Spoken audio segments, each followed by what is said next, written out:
दोस्तों ये है हिंदू धर्म के 4 पवित्र धामों में से एक, जहां आज भी गूंजती हैं प्राचीन कथाएं। ईस्टर्न इंडिया का शहर पुरी हर साल तैयारी करता है ईश्वर की एक दिव्य यात्रा की।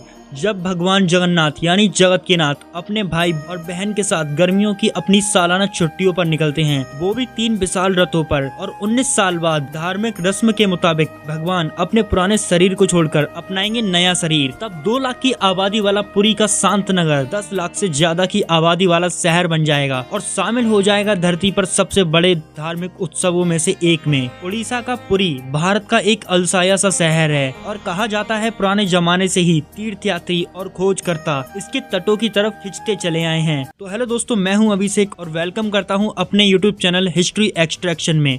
और मैं आज आपको बताऊंगा भगवान जगन्नाथ का इतिहास और खोलूंगा रथ यात्रा का रहस्य। तो चलिए मेरे साथ पुरी के शानदार सफर पर।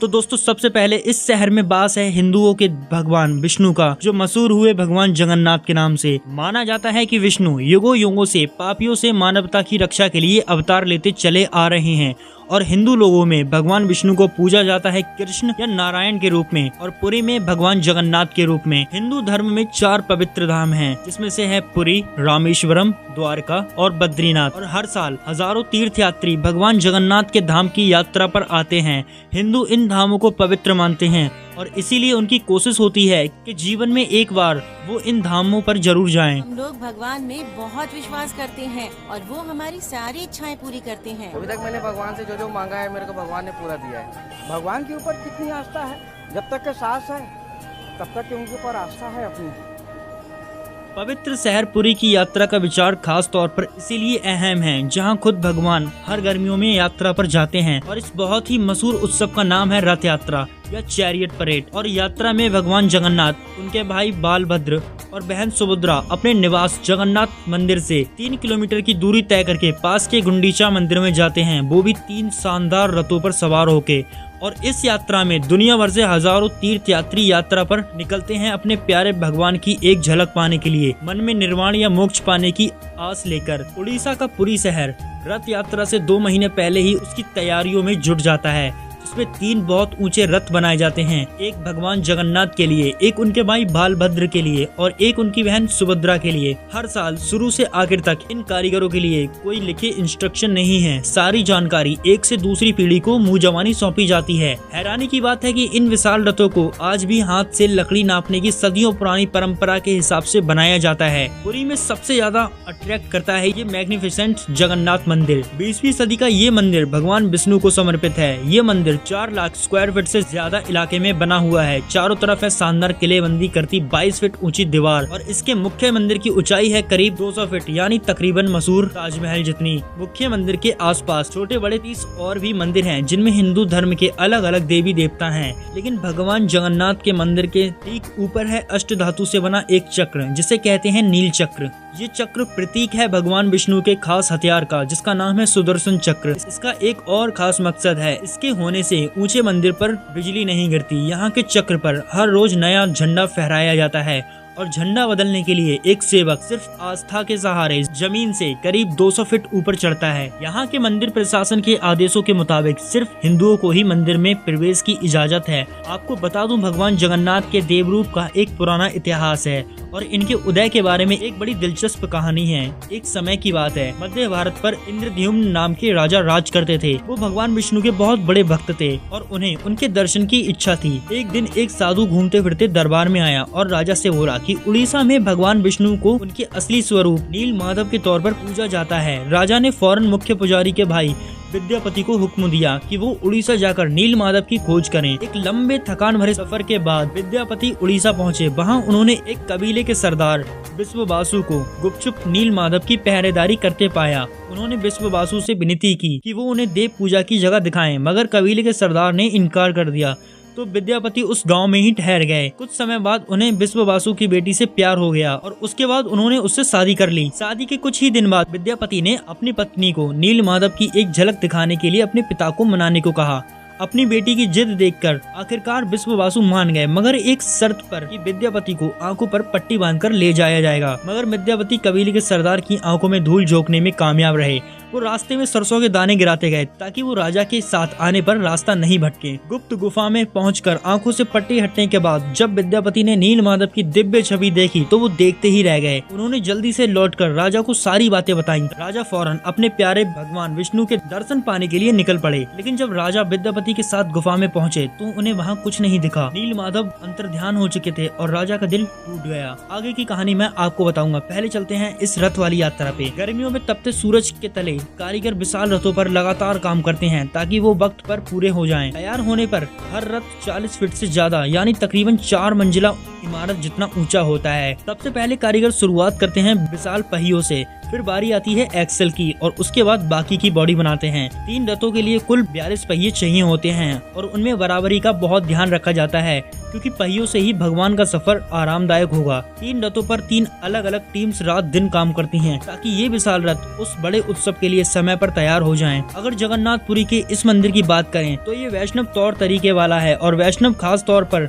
बात करते हैं जीवन के आनंद की। इसीलिए भगवान एक राजा की तरह रहते हैं। वो भरपूर जीवन जीते हैं। वो सुबह उठते हैं, स्नान करते हैं, शाही कपड़े पहनते हैं और यहाँ पर हर दिन भगवान को 6 बार भोग लगाया जाता है। अब जानते हैं आखिर क्यों पुरी को वो धाम माना जाता है जहाँ भगवान को दावत दी जाती है। यहाँ की रसोई में बनने वाला खाना हजारों की संख्या में आने वाले भक्त श्रद्धा से खाते हैं और यहाँ की मंदिर की रसोई भी बहुत ज्यादा बड़ी है जो करीब 100 फीट लंबी और 150 फुट चौड़ी है। बाहर से देखने पर ये किसी किले से कम नहीं लगती। मंदिर के पास ही मुख्य बाजार लगते हैं जहाँ से हर रोज सब्जियां वगैरह आती हैं, वो भी भगवान जगन्नाथ का भोजन बनाने के लिए। और यहाँ बनने वाले भोजन में इसी इलाके की सब्जियां इस्तेमाल की जाती हैं। ये बाजार कई हजार साल पुराना है और इस बाजार का नाम है लक्ष्मी बाजार। भगवान जगन्नाथ को हर रोज 56 तरह के पकवानों का भोग लगाया जाता है। 1000 से ज्यादा बर्तन, 600 खाना बनाने वाले और पुराने जमाने की लकड़ी जलाने की तकनीक, इन सब से बनाया जाता है भगवान के लिए खास पकवान। ये बात तो साफ है कि यही वो जगह है जहाँ भगवान की दावत होती है। दुनिया की सबसे बड़ी रसोइयों में से एक होने के नाते इस रसोई में 600 खाना बनाने वाले वो बनाते हैं जिसे महाप्रसाद कहते हैं। सबसे पहले उसे भगवान जगन्नाथ को परोसा जाता है, उनके बाद देवी बिमला को और उसके बाद ही इसे महाप्रसाद माना जाता है। पुरी आने वाले यात्रियों को जिन चीजों में सबसे ज्यादा पुण्य का एहसास होता है उनमें से एक है ये महाप्रसाद। मंदिर में आने वाला हर भक्त बिना महाप्रसाद लिए नहीं जाता। यहाँ की रसोई रोजाना करीब 25,000 लोगों के लिए भोजन कराती है। अब बात करते हैं मंदिर में रखी मूर्तियों के बारे में। पहली नजर में देखने पर आपको वो मूर्तियाँ डिफॉर्म लगती हैं क्योंकि उनके हाथ या पैर वगैरह नहीं दिखते और ये डिफॉर्म आपको सरप्राइज करती हैं और ये किसी कबीले के देवता जैसे लगती हैं। लेकिन ये अधूरापन हमें वापस उस कहानी पर ले जाता है कि कैसे कबीले के देवता नीलमाधव जिस रूप में पूजे जाने लगे थे वो थे भगवान जगन्नाथ। अब वापस अपनी कहानी पे आते हैं। राजा इंद्रद्युम्न के कहने पर उनके भरोसेमंद सेवक विद्यापति भगवान विष्णु के दिव्य स्वरूप का पता लगाने में कामयाब हो गए, जिनकी उड़ीसा के जंगलों में नीलमाधव के रूप में पूजा की जा रही थी। ये खबर सुनकर राजा फौरन उड़ीसा की तीर्थ यात्रा पर निकल पड़े, लेकिन जब वो गुप्त गुफा में पहुंचे तो उन्होंने पाया कि उनकी छवि अब वहां नहीं थी। राजा उदास हो गए, मगर तभी उन्हें जैसे देवलोक से संदेश मिला कि वो पुरी जाएं, लकड़ी के उस तने को किनारे लाएं जो लहरों पर तैर रहा होगा। राजा ने संदेश का पालन किया और उन्हें पुरी के तट पर सच में पेड़ का तना तैरता दिखा। खुशी से झूमते हुए वो उसे महल में ले आए, लेकिन उस ठोस लकड़ी में से कोई भी कुछ तराश नहीं पाया और क्योंकि किसी ने भगवान विष्णु को नहीं देखा था इसीलिए उनकी कोई छवि तराश नहीं सकता था। जब इस काम को करना नामुमकिन हो गया तो देवताओं के शिल्पकार विश्वकर्मा एक बूढ़े बड़े के रूप में प्रकट हुए। उन्होंने राजा को भरोसा दिलाया कि वो मूर्ति को बना सकते हैं, लेकिन शर्त यह है कि 21 दिन तक उनके काम में कोई बाधा न डाले। राजा ने फौरन शर्त मान ली, लेकिन 15वें दिन के बाद रानी का सब्र टूट गया और उन्होंने राजा से दरवाजा खोलने की जिद की। राजा ये देखकर बेचैन हो उठे कि बड़े गायब हो चुके थे और अपने पीछे लकड़ी की अध बनी मूर्तियां छोड़ गए थे। माना जाता है कि लकड़ी की उन प्रतीक मूर्तियों जैसी ही मूर्तियां पुरी के मशहूर जगन्नाथ मंदिर में स्थापित हैं। हर साल भगवान जगन्नाथ, उनके भाई बालभद्र और बहन सुभद्रा की प्रतिमाओं को बाहर लाकर पानी से भरे 108 कलश से स्नान कराया जाता है। ऐसी परंपरा है कि इस धार्मिक रस्म के बाद भगवान बीमार हो जाते हैं और 15 दिन में ठीक होते हैं। इस दौरान मुख्य मंदिर बंद रहता है और रथ यात्रा के वक्त ही खुलता है। भगवान जगन्नाथ से जुड़ी कथा में सबसे दिलचस्प बात ये है कि वो हमारी तरह देह का त्याग करते हैं, यानी कि अपने शरीर को त्याग देते हैं और फिर बाद में भगवान अपने भाई बालभद्र और बहन सुभद्रा के साथ नया शरीर पाते हैं और इस सेरेमनी को कहा जाता है नव कलेवर। नव यानी नया और कलेवर यानी शरीर। देखिए ये बात तो सच है कि जो आया है वो तो जाएगा। हम घमंड के साथ जीते हैं, अहंकारी हैं, हम जिद्दी हैं, मगर भगवान कहते हैं देखो मैं आया और चला गया, तुम भी तैयार रहो। परंपरा के मुताबिक नया शरीर अपनाने और लकड़ी की पुरानी मूर्तियों की जगह नई स्थापित करने की रस्म हर 8, 12 या 19 साल बाद होती है। मिलेनियम का पहला नव कलेवर 19 साल बाद 2015 में मनाया गया था। स्नान पूर्णिमा के फौरन बाद नई मूर्तियों को तराशने का काम शुरू होता है। कहानी के मुताबिक राजा इंद्रद्युम्न ने जल्दबाजी में कमरे में जाकर मूर्तिकार के काम में बाधा डाल दी थी, लेकिन आज किसी को भी बाधा डालने की इजाजत नहीं है और आज के कारीगर सबसे अलग रहकर काम करते हैं और वहाँ राजा तक नहीं जा सकते। यहाँ के राजा गजपति महाराज दिव्य सिंह देव जी का कहना है कि भगवान जगन्नाथ की सेवा करना उड़ीसा के राजा की जिम्मेदारी है और कर्तव्य भी है। राजाओं को भगवान का सेवक या सर्वेंट माना जाता है और ये परंपरा सदियों से चली आ रही है और इस परंपरा को सिर्फ एक राजवंश नहीं बल्कि कई राजवंश निभाते चले आ रहे हैं। रथ यात्रा के दौरान तीनों भगवानों को उनके रथों में बैठाए जाने के बाद राजा को जाकर उनकी पहली सेवा करनी होती है, जिसमें रथ पर सिंहासन के आसपास की जगह को झाड़ू से साफ करना भी शामिल है। ये बहुत अनूठी बात है क्योंकि लोगों को लगता है राजा ऐसा काम क्यों कर रहा है, जैसे नॉर्मली वो लोग करते हैं जो समाज में नीचे तबके के होते हैं, जैसे जमीन पर झाड़ू लगाना। तो राजा के हिसाब से ये बहुत कमाल की बात है। और दिव्य सिंह जी का तो कहना है कि भगवान के सामने कोई छोटा या बड़ा नहीं होता, फिर चाहे हम जो कुछ भी करें, भले ही वो काम कितना भी छोटा क्यों ना हो, लेकिन वो काम समर्पित होना चाहिए भगवान के चरणों में। 3 भव्य ऊंचे रथ पर 5 स्तरीय सुरक्षा घेरा, करीब 10,000 सिक्योरिटी पर्सनल, तकरीबन 164 पुलिस प्लूटोज और 15 लाख से ज्यादा श्रद्धालु जो महारथ यात्रा के लिए दुनिया भर से हर रथ यात्रा में यहाँ आते हैं। ये 3 विशाल और शानदार रथ 3 मुख्य भगवानों के हैं। पहला वाला भगवान जगन्नाथ जी का है और अगला जो सेंटर में है वो है भगवान जगन्नाथ की बहन सुभद्रा का और सबसे लेफ्ट में जो मौजूद रथ है वो है भगवान जगन्नाथ के भाई बालभद्र के लिए। आप ये जो रस्ते देख रहे हैं ये इन बड़े और शानदार रथों को खींचने के लिए इस्तेमाल होते हैं। ये कोई मामूली रस्ते नहीं है। इन रस्सों को बहुत ज्यादा पवित्र माना जाता है और ऐसा माना जाता है कि इनको छूने भर से ही सारे पाप धुल जाते हैं।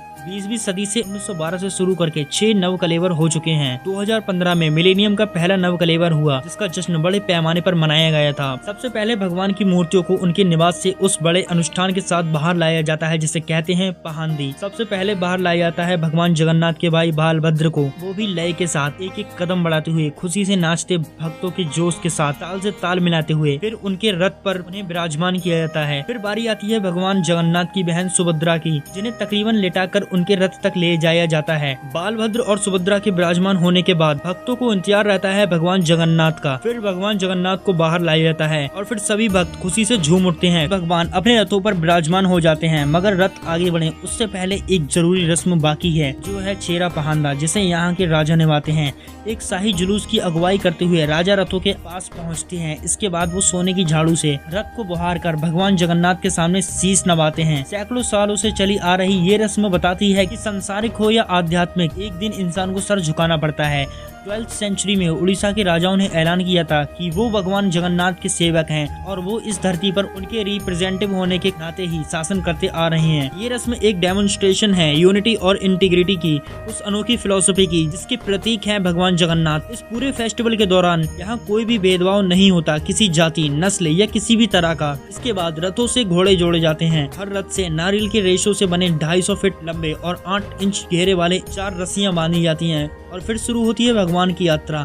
ये गजब का पल होता है जब रथ आगे बढ़ना शुरू करते हैं, इधर विशाल पहिए घूमना शुरू करते हैं, उधर भक्तों की भीड़ बेकाबू होने लगती है। बालभद्र के रथ के ध्वज पर ताड़ का पेड़ बना रहता है, इसीलिए इसे नाम दिया गया है ताड़ ध्वज। ये 44 फीट ऊंचा है और इसमें 14 पहिए लगे होते हैं। सबसे छोटा रथ सुभद्रा जी का है, इसका नाम है दर्पदालाना यानी अहंकार मिटाने वाला। ये 43 फीट ऊंचा है और इसमें 12 पहिए लगे होते हैं और इसे काले और लाल कपड़ों से सजाया जाता है। और आखिर में भगवान जगन्नाथ का रथ 45 फीट ऊंचा और 16 पहियों वाला ये रथ जिसे सजाया जाता है लाल और पीले कपड़ों में और इसे कहते हैं नंदी घोष। रथ यात्रा एक सांकेतिक यात्रा है। उपनिषदों में रथ का मतलब है शरीर और माना जाता है कि ये दूरी प्रतीक के रूप में उस रास्ते को दिखाती है जो शरीर अपनी मंजिल तक पहुंचने के लिए अपनाता है और वो मंजिल है निर्वाण या मोक्ष। भक्तों की भीड़ रथों के आसपास जमा होकर रस्सी को खींचती है। ये वो नजारा है जो धर्म के सार को एक नहीं कई तरह से उजागर करता है। करीब 5 घंटे में 3 किलोमीटर की यात्रा के बाद रथ आखिर में अपनी मंजिल यानी गुंडीचा मंदिर पर पहुंच जाते हैं और फिर भगवान की मूर्तियों को उसी जोश और जुनून से मंदिर में लाया जाता है। फिर 7 दिन यहाँ रहने के बाद भगवान गुंडीचा मंदिर से वापस लौटते हैं अपने निवास जगन्नाथ मंदिर में। तो दोस्तों अब होती है हमारी इस वीडियो की जर्नी खत्म। मिलते हैं किसी अगली शानदार वीडियो में, तब तक आप हमारे चैनल को सब्सक्राइब करके जरूर रखें।